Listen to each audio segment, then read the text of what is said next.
दूसरे मामलों पर हम बातचीत करके सरकार से, उससे बगैर हम यहाँ से नहीं जाएंगे।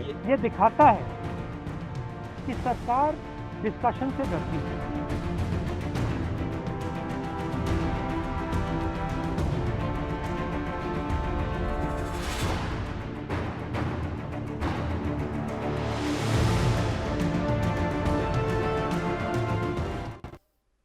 नमस्कार, सुदर्शन न्यूज में आपका स्वागत है। मैं हूं मुकेश कुमार और आप देख रहे हैं जवाब तो चाहिए। जवाब तो चाहिए में आज एक बार फिर से बात होगी किसान नेताओं की जिद की। जैसा कि प्रधानमंत्री मोदी ने कहा था कि किसान हित में लाए कानून को देश हित में वापस ले रहे हैं। शीतकालीन सत्र के पहले दिन बिल वापसी कर लिया गया है। दोनों हाउसों से अब उसे राष्ट्रपति की मंजूरी के लिए भेज दिया गया है। बड़ी संख्या में किसान और किसान समूह कानून के वापसी के फैसले के बाद वापस अपने घरों में लौट रहे हैं, लेकिन आंदोलनजीवी कुछ किसान अभी भी अपना आंदोलन खत्म करने के मूड में नहीं दिख रहे। प्रधानमंत्री मोदी की अप्रत्याशित माफी और कानून वापसी की घोषणा के बाद दरअसल ये किसान तत्काल कुछ भी फैसले नहीं कर पाए थे। सीमा पार से आए मैसेज के बाद किसान नेताओं ने आंदोलन को जारी रखने का फैसला किया है और इसके लिए उन्होंने अपनी मांगों की लिस्ट को लंबा करने के साथ साथ एमएसपी पर बात करने की जिद भी ठान ली है। आज हम बात करेंगे कि आंदोलनकारी किसान की क्या है मंशा। क्या आंदोलनकारी किसान नेता अपनी सियासी रोटी सेक रहे हैं? क्या इन नेताओं को सियासी पार्टियों का समर्थन है? और सबसे अहम कि क्या 5 राज्यों में होने वाले विधानसभा चुनाव को ये किसान नेता प्रभावित कर पाएंगे? करेंगे चर्चा। और चर्चा के लिए हमारे साथ कुछ मेहमान होंगे, लेकिन पहले देखते हैं एक रिपोर्ट के बाद अपने मेहमानों के साथ चर्चा को आगे बढ़ाएंगे।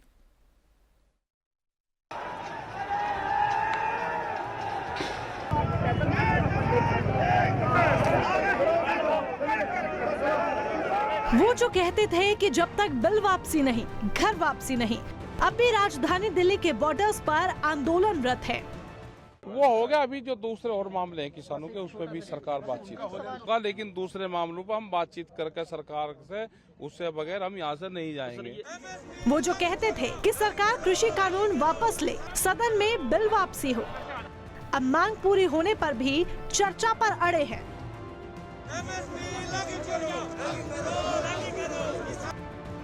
ये दिखाता है कि सरकार डिस्कशन से डरती है और दिखाता है कि सरकार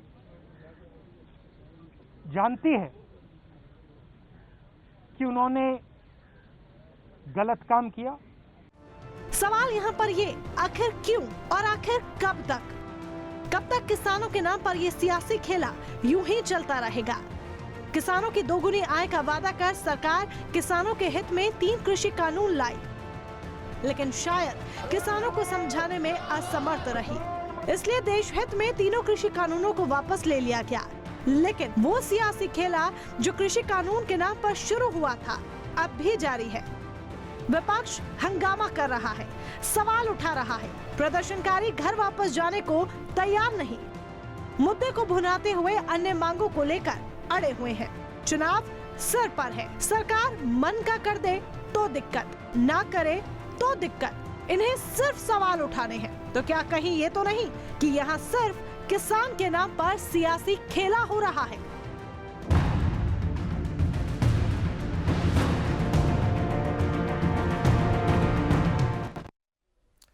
तो करेंगे चर्चा की शुरुआत और चर्चा को आगे बढ़ाने के लिए हमारे साथ हैं एनसीपी के राष्ट्रीय प्रवक्ता बृजमोहन श्रीवास्तव जी हैं। उसके अलावा बीजेपी से हमारे साथ हैं अमित सांगवान जी और संयुक्त किसान मोर्चा से हैं प्रशांत वशिष्ठ जी हमारे साथ हैं।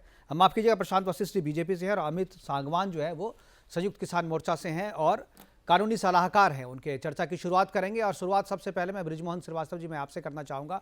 और सवाल मेरा ये है कि जिस तरीके से कानून वापसी को लेकर के आंदोलन शुरू हुआ था, वापसी के बाद भी आंदोलन जारी है और अब जो है, अब जब प्रधानमंत्री ने खुद वापसी की, वापसी से पहले उन्होंने माफी मांगी और वो सारी चीजें कह दी मोटा मोटी जो किसान नेता कह रहे थे कि ऐसा सरकार को करना चाहिए था, बावजूद इसके ये आंदोलन जारी है और किसान वापस अपने घरों में जाने को तैयार नहीं है और इनको समर्थन जो है आप लोग कर रहे हैं, यानी जो विपक्ष है वो विपक्ष कर रहा है। क्या आपको लगता है कि ये सियासी चाल है, केवल चुनाव तक ये चीज़ें रहेंगी और चुनाव के बाद सारी चीज़ें सामान्य हो जाएगी, या सही में आप लोग चाहते हैं कि किसानों का भला हो? अगर किसानों को भला हो, अगर आप चाहते हैं कि किसानों का भला हो तो संसद में चर्चा क्यों नहीं करते?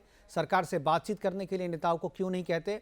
इस तरीके से किसानों को खुले में बिठा करके, बॉर्डर पर बिठा करके आप किस तरीके की भलाई चाहते हैं किसानों की? मुकेश जी, सबसे पहले तो मैं आपके चैनल के माध्यम से उन शहीद किसानों के प्रति अपनी राष्ट्रवादी कांग्रेस पार्टी की ओर से श्रद्धांजलि अर्पित करता हूं, जिन्होंने इस 12 महीने के संघर्ष में अपने प्राणों का बलिदान किया एक गरीब किसान के हक को लड़ने के लिए। ये आपके चैनल के माध्यम से मैं कहना चाहता हूं। जहां तक बात सरकार की है, तो देखिए कि सरकार ने किसानों को सड़क पे बैठाया है, इसमें विपक्ष की कोई भूमिका नहीं है। यदि सरकार ने बगैर चर्चा के इस बिल को पास ना किया होता, यानी बड़ी अद्भुत बात है कि आप बिल लाते हैं बगैर चर्चा के, बिल आप वापस ले लेते हैं बगैर चर्चा के, तो ये सरकार का रुख क्या है, एक तो ये समझना भी अभी बहुत मुश्किल हो गया है। मैं आज बहुत सारे सांसदों के बयानों को सुन रहा था, तो विपक्ष के सारे सांसद इसी बात को कह रहे थे कि आप जब बिल लाते हैं 10 मिनट में आप बिल ले आते हैं, उसमें कोई बहस नहीं होने देते। ये सरकार से उन्होंने कहा। फिर उन्होंने सरकार से कहा कि आपने आज बिल वापसी कर लिया, आप एक बिल लेकर आते हैं और फिर आप चर्चा नहीं चाहते हैं। मैं सोचता हूं कि इस पूरे मामले में भाजपा सरकार की गंभीरता पे प्रश्नवाचक चिन्ह लग रहा है। अब जहां तक बात किसानों की मांग की बात है, तो देखिए कि किसान अपनी मांग बहुत पहले से कह रहे थे कि उनको एमएसपी चाहिए, लेकिन सरकार एक बिल लेकर आ जाती है तो एमएसपी की मांग के साथ वो बिल भी जुड़ गया और अब सरकार ने बिल तो वापस ले लिया, लेकिन जो किसानों की मूलभूत जो मांगे थी उनके ऊपर उनका कोई प्रतिक्रिया अभी तक सामने नहीं आई। और सबसे ज्यादा जो दुख की बात है वो यह है कि इतने किसानों के बलिदान के उपरांत भी आज तक भारतीय जनता पार्टी के किसी भी बड़े नेता ने उनके प्रति अपनी संवेदनाएं व्यक्त नहीं की, अपनी श्रद्धांजलि नहीं दी है। यह बहुत ही अफसोसजनक चेहरा है किसी भी जनप्रतिनिधि का, क्योंकि ये जो किसान है, ये सारे के सारे किसान इस भारत के नागरिक है, इस धरती पुत्र है वो। अगर उनके साथ कुछ ऐसी अनहोनी हुई है, अगर लोगों की प्राणों की उनकी आहुति देनी पड़ी है उनको, तो अगर उसके प्रति 2 शब्द बोल दिए जाएं तो इसमें बुराई क्या है। लेकिन इससे भी भारतीय जनता पार्टी का नेतृत्व संकोच कर रहा है। ये अपने आप में बहुत ही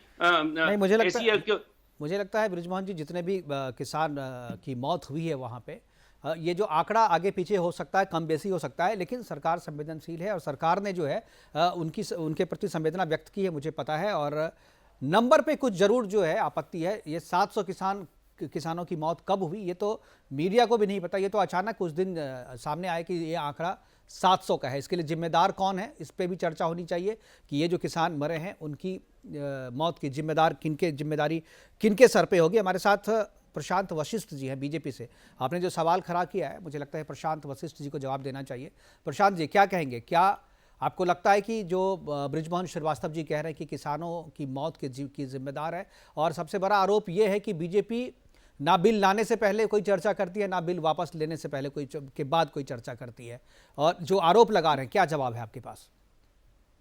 मेरा सबसे पहले कहना यह है कि जो बृजमोहन जी ने कहा, सबसे पहले मैं इनका बृजमोहन जी की पार्टी का मुखौटा उतारना चाहता हूं। 2012 में सांगली महाराष्ट्र में किसानों का आंदोलन हुआ तो इनकी सरकार, कांग्रेस के साथ मिलकर इनकी सरकार थी और पृथ्वीराज जी मुख्यमंत्री होते थे। इन्होंने किसानों पर गोलियां चलवाई, कई किसान मारे गए। आज कांग्रेस के साथ आज भी मिलकर इनकी सरकार है, तो कांग्रेस वो पार्टी रही है जिसने सबसे ज्यादा किसानों का शोषण किया, किसानों पर अत्याचार किया और बेरहमी से उनका कत्ल किया। चाहे वो 1988 में मेरठ में कांग्रेस की सरकार थी, 5 किसान मारे गए गोलीबारी में। 1998 में मुल्ताई में जब दिग्विजय सिंह जी मुख्यमंत्री थे, 24 किसानों को गोली से मार दिया गया, 150 किसान घायल हुए, जिसमें एक बच्चा भी किसानों का मरा।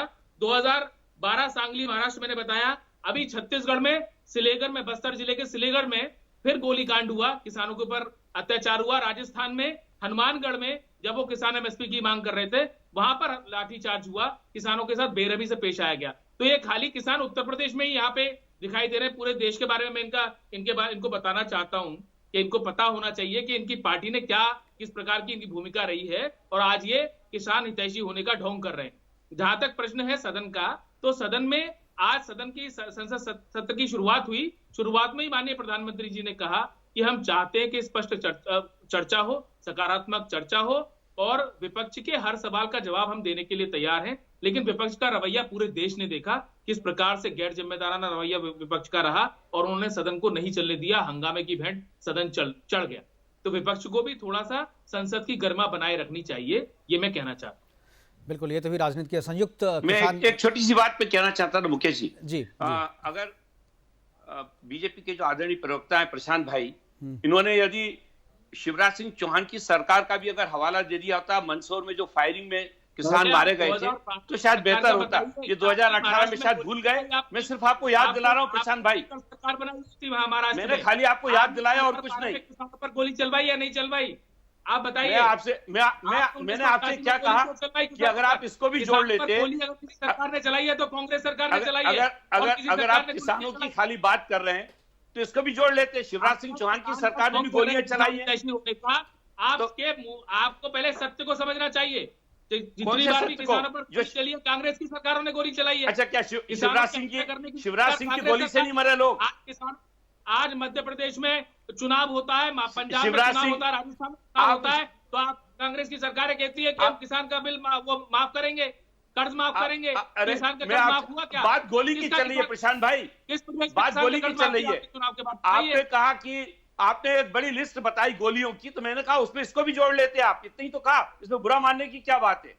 मतलब आप कह रहे हैं, आप कह रहे हैं बृजमोहन जी के 10 जगह अगर हमने चलाई तो एक जगह आपने भी चलाई है। ये भी चला रहे हैं, तो इसलिए इनको अभी उन किसानों लेकिन ये तो आप मानेंगे ना, ये तो आप मानेंगे ना कि लाख, ये सबसे पहले बृजमोहन जी ठीक है, अब ठीक है, वो चली थी, वो जानकारी सबको है, वो आप सही कह रहे हैं। उनके लिए बहाएं जिनको इन्होंने मारा है, उसके बाद हमको बताएं। पहले उनके लिए तो दर्द पैदा करें अपने दिल में, जिनको इन्होंने गोलियां चला के मारा। ये मैं कह रहा हूँ। किसको गोली चलाई बताइए, किसके लिए गोली, कब गोली चलाई? मुल्तई में जो आप लोगों ने जलियांवाला बाग कर दिया था, जलियांवाला कांड जो कर दिया था, उसके लिए भी तो आपकी 5 किसानों की हत्या की पुलिस ने गोली चलाकर। और आपने मुल्तई में तो 24 किसानों की मौत हुई थी बृजमोहन जी। ओहो, तो 24 किसानों की मौत हुई थी। उनके लिए तो रो दें, उनके लिए तो आंसू बहाएं। मतलब पड़ोसियों के लिए आंसू बहा रहे, घर वाला मर गया। नहीं, सबके लिए होना चाहिए, और सब जिसने भी किया सबने गलत किया। लेकिन मैं एक चीज मैं कहना चाह रहा हूँ बृजमोहन जी, मैं ये बोल रहा हूँ, ये जो इतिहास की जो भी घटनाएं आप दोनों प्रवक्ता बोल रहे हैं, उन घटनाओं से सीखते हुए तो बीजेपी ने इतना सब कुछ हो जाने के बावजूद कोई भी सख्ती नहीं की, कोई किसी भी तरीके की कोई गोलीबारी नहीं की।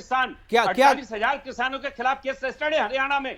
अरे किसान केस दर्ज करना वो तो डेमोक्रेटिक प्रोसेस है, ये तो डेमोक्रेटिक प्रोसेस है ना बृजमोहन जी, ये तो प्रोसेस है ना। गोलियां तो नहीं चलवाई, लाठियां तो नहीं चलवाई। जब लाल किला पे जो उपद्रव हुआ, क्या आपको लगता है कि वहां गोली, दूसरी सरकार रहती तो गोली नहीं चलती वहां पे? पार्टी का जो व्यक्ति आदरणीय मोदी से आपके साथ फोटो खिंचवाता हो, वो यदि लाल किले पे उधम करे तो उसको कौन रोकेगा? आप बताइए मुझे। उनके तो फोटो आए सारी जगह पे।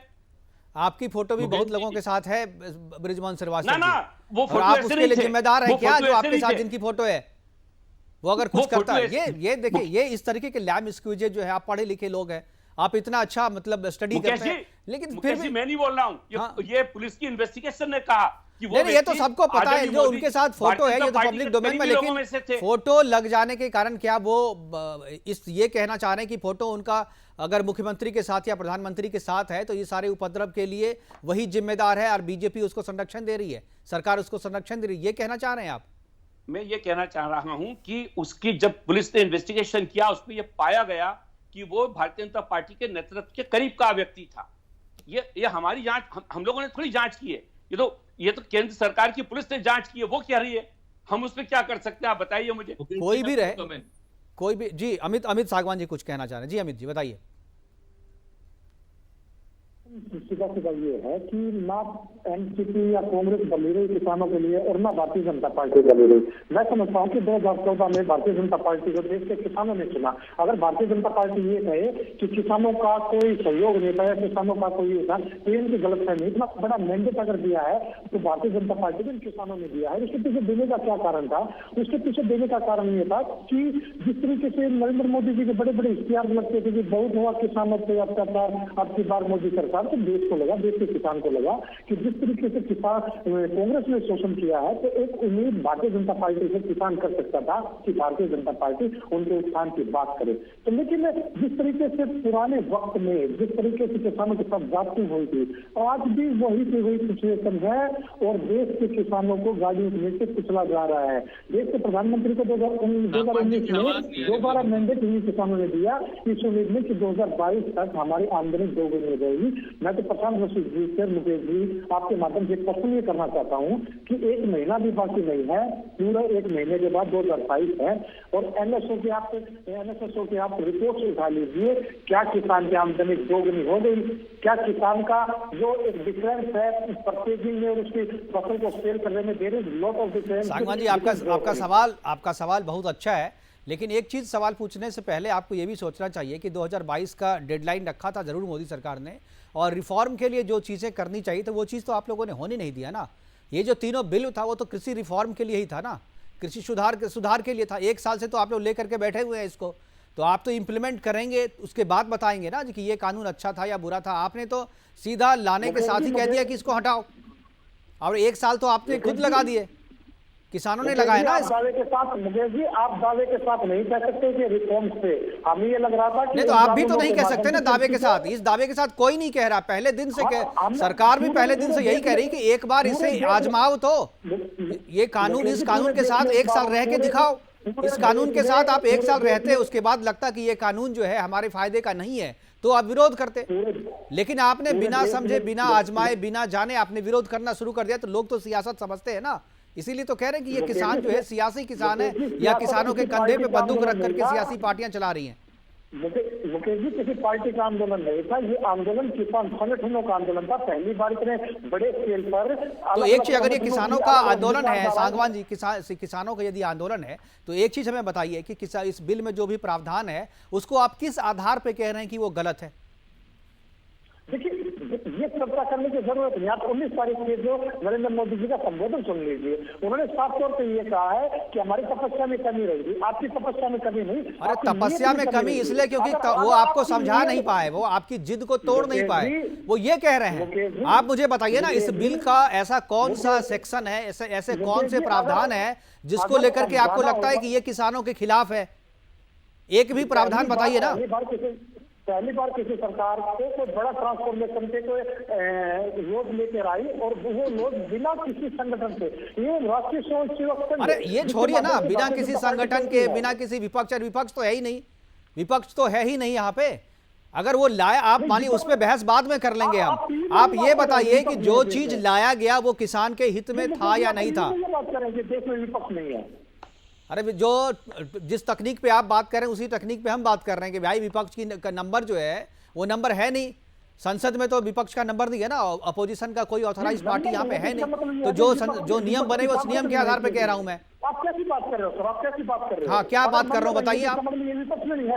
आप हम सरकार बनते ही नरेंद्र मोदी जी का वो संसद में वो अभिभाषण सुनिए, जिसमें उन्होंने ये कहा था कि विपक्ष की संख्या कम होने से उनकी ये नहीं है कि उनकी बातों का तवज्जो नहीं दिया जाएगा। मोदी जी की इतनी बात आप मान रहे हैं, मोदी जी की इतनी बात को आप कोट कर रहे हैं सांगवान जी, अच्छी बात है। प्रधानमंत्री की बात को आप कोट कर रहे हैं, उनकी बात को मान रहे हैं जो सालों पहले कहा, लेकिन अभी जो 19 तारीख को जो उन्होंने कही उसके बाद उस बात को क्यों नहीं मान रहे हैं? यही तो राजनीति है। आप वो जो बात वो कह रहे हैं, वो कह रहे हैं विपक्ष की संख्या कम है। आप समझिए, विपक्ष की संख्या कम है इसीलिए उनको विपक्ष का दर्जा नहीं है, वो दर्जा प्राप्त विपक्ष नहीं है, लेकिन फिर भी उनको सम्मान दिया मोदी जी ने। तो आप समझिए ना, आप तो कानूनी सलाहकार हैं।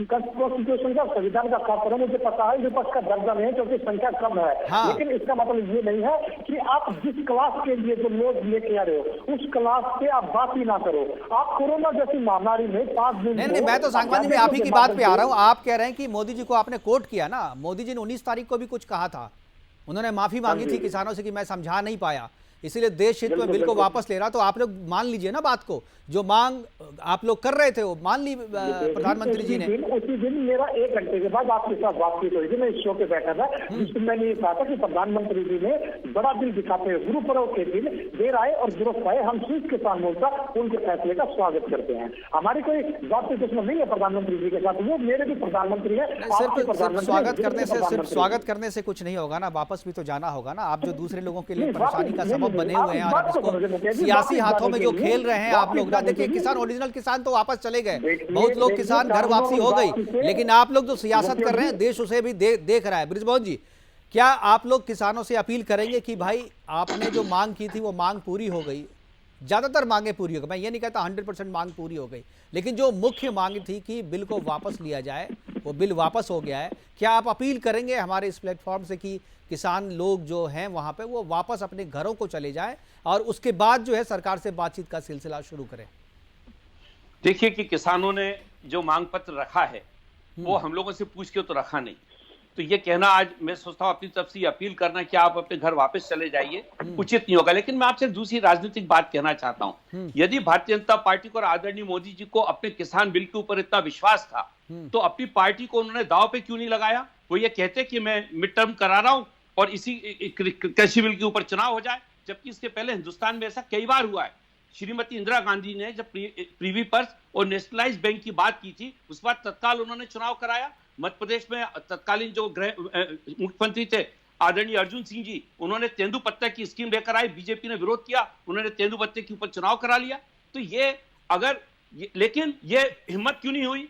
क्योंकि सत्ता कैसे छोड़ी जाए, मुद्दा यह है। आप किसानों को गलत बता दो, आप विपक्ष को गलत बता दो, आप बाकी के लोगों को गलत बता दो, लेकिन सत्ता आपके हाथ से बाहर ना जाए। अगर आप पे दम थी, अगर आप मानते थे और यदि आप अपने उस बिल के प्रति इतने वो थे, आपको विश्वास है कि वो किसानों के हित में था, आप आते चुनाव के मैदान में, कौन रोक रहा था?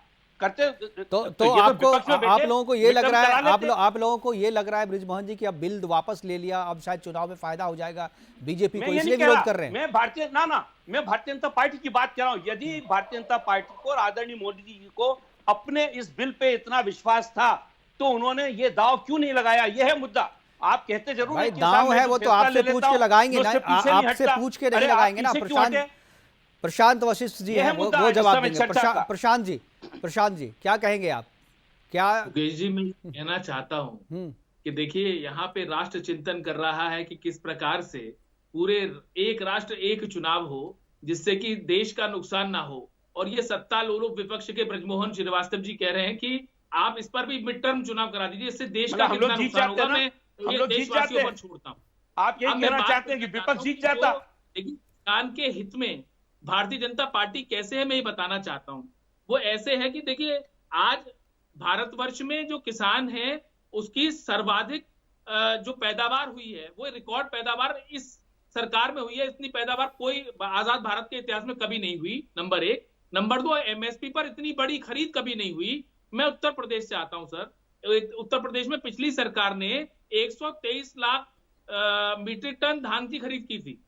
हमारी सरकार 4.5 वर्षों में 215 लाख मीट्रिक टन धान की खरीद कर चुकी है।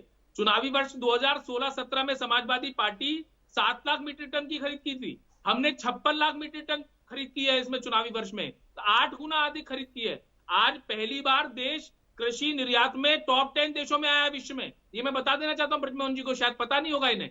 पहली बार मतलब विश्व में पहली बार टॉप 10 देशों में आया है। तो ये अपने आप में एक ऐसे कीर्तिमान है जो इस सरकार ने स्थापित किए हैं, और लोकतांत्रिक सरकार ने झुककर सबका हृदय जीतने का काम किया है। ऐसा पहले हुआ है कि 1984 में सिख दंगे हुए, इन्होंने कांग्रेस के साथ आज भी महाराष्ट्र में सरकार बना रखी है।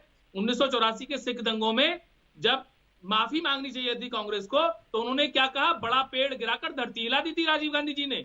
ये आपको भी पता होगा, मुझे भी पता है, सबको पता है। तो ये लोग क्षमा मांगते नहीं है। प्रश्न कौन उठा रहा है? कुछ और भी तो पीछे जाइए, उठा रहा है तो थोड़ा और पीछे जाइए। अभी 1947 से फिर 1857 है, अभी तो देश की आजादी का मुद्दा आ जाएगा। हत्या करके मुद्दे पे तो बात आप करेंगे नहीं। अयोध्या में राम भक्तों की लाशें बिछाकर भूल गए। अभी और पीछे मैं ये बताना चाहता हूँ कि पक्ष वाले पीछे जाइए। आप 60 साल की बात नहीं करेंगे, आप पीछे चलिए। 60 साल की आप बात नहीं करेंगे। आप ये बताइए, अगर आपकी नीतियां, प्रशांत जी, अगर आपकी नीतियां इतनी अच्छी हैं, ब्रिजमोहन जी मैं आऊंगा आपके पास, आऊंगा, एक बार इनको फिनिश करने दीजिए जी। आप अपने टर्न पर बोलिएगा, ठीक है ना। मैं ये बताना चाहता हूं कि ये मिसगाइड कर रहे हैं लोगों को कि हार के डर से ये कानून जो है वापस किए गए। 2020 सितंबर में ये कानून लागू हुआ, उसके तुरंत बाद बिहार में चुनाव हुआ, किसकी सरकार बनी? भारतीय जनता पार्टी की सरकार बनी। पौंडीचेरी में पहली बार हमारी सरकार बनी। असम में चुनाव हुआ, उसके बाद में हम पिछली बार से भी ज्यादा अधिक बहुमत लेकर चुनाव जीते। 59 सीटों पर चुनाव हुआ, जिसको बाईपोल्स हुए। मध्य प्रदेश में 28 सीटों पर चुनाव हुआ, जिसमें से 19 हम जीते। गुजरात में 8 में से 8 जीते। उत्तर प्रदेश में से 7 में से 6 जीते। मणिपुर में 5 में से 4 जीते। कर्नाटक में 2 में से 2 जीते। तेलंगाना में 1 में 1 जीते। तो 11 राज्यों में से 7 में हमने क्लीन स्वीप कर दिया। तो भारतीय जनता पार्टी, ये तो बड़ा हृदय, आप मानवतावादी हृदय माननीय मोदी जी का है।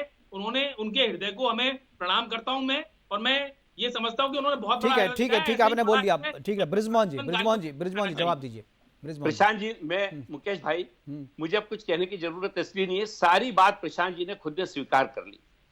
पूरे देश में इस समय चर्चा यह है कि भारतीय जनता पार्टी सारे फैसले सिर्फ और सिर्फ सत्ता में आने के लिए, वोट के लिए करती है।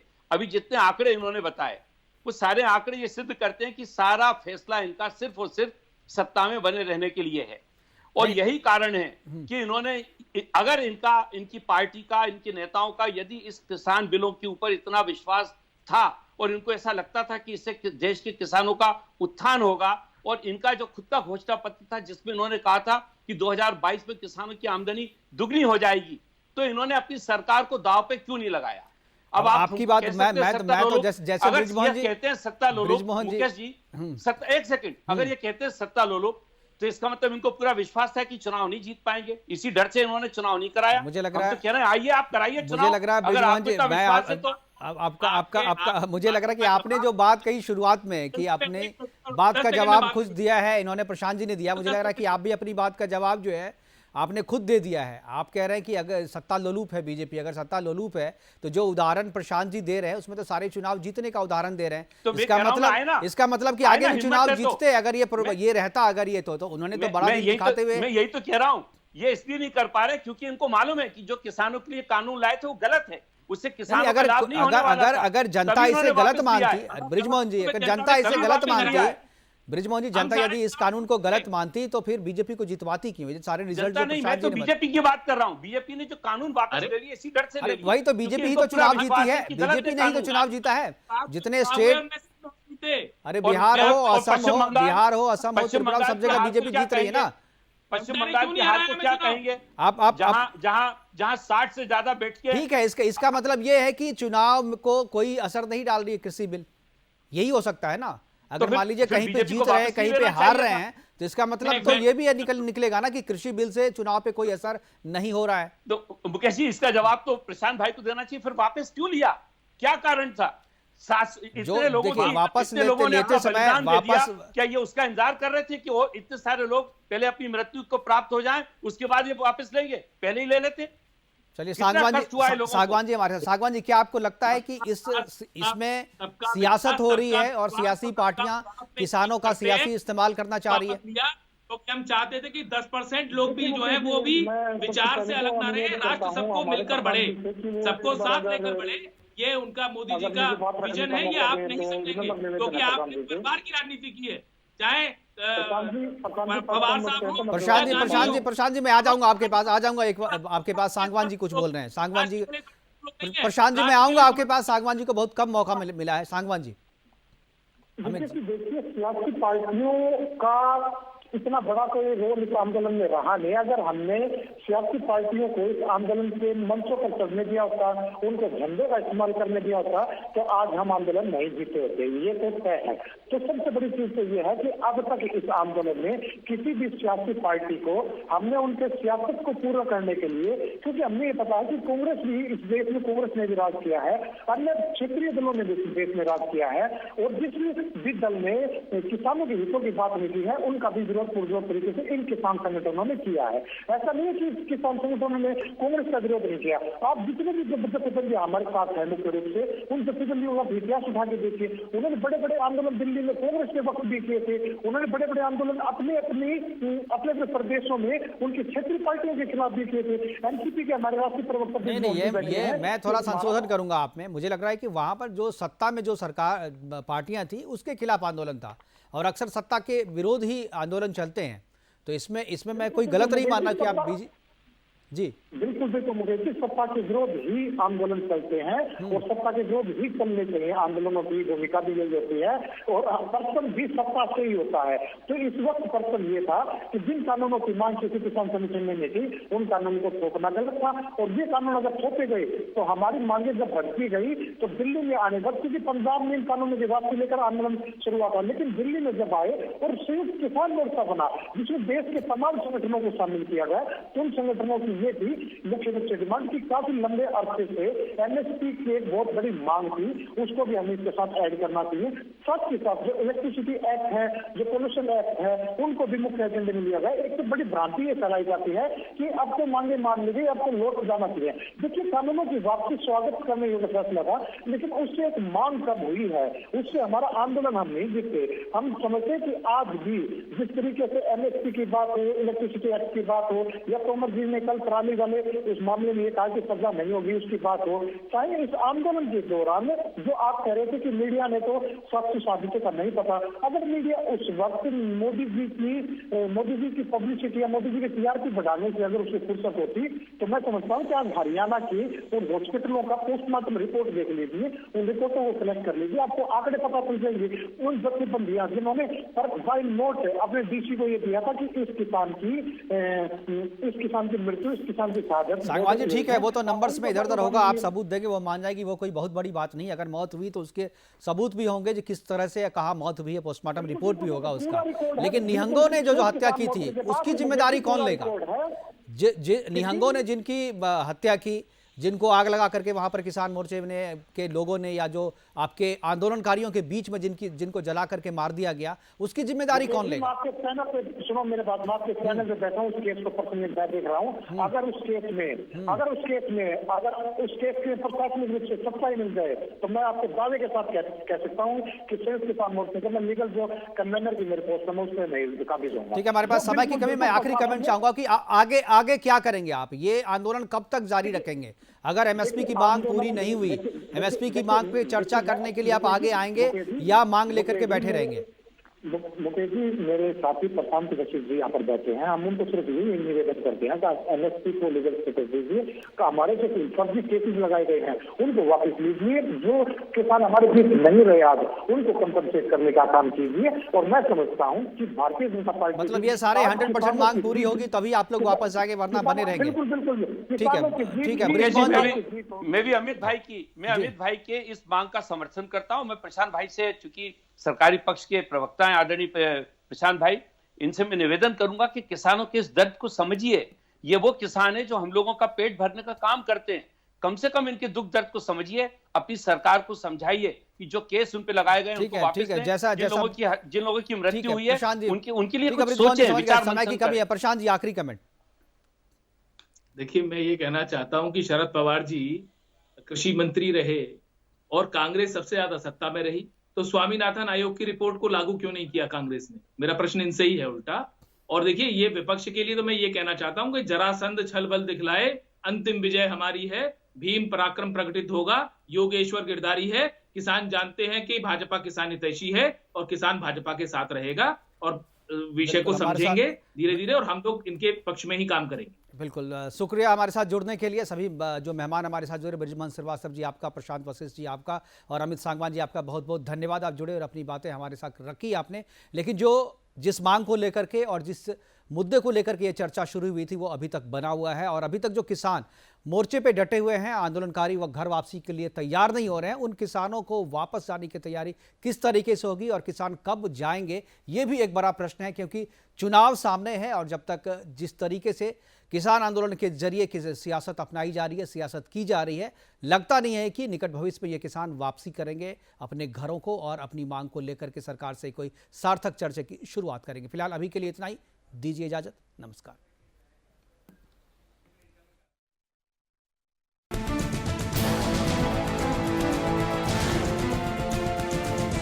दूसरे मामलों पर हम बातचीत करके सरकार से, उससे बगैर हम यहाँ से नहीं जाएंगे। ये दिखाता है कि सरकार डिस्कशन से डरती है।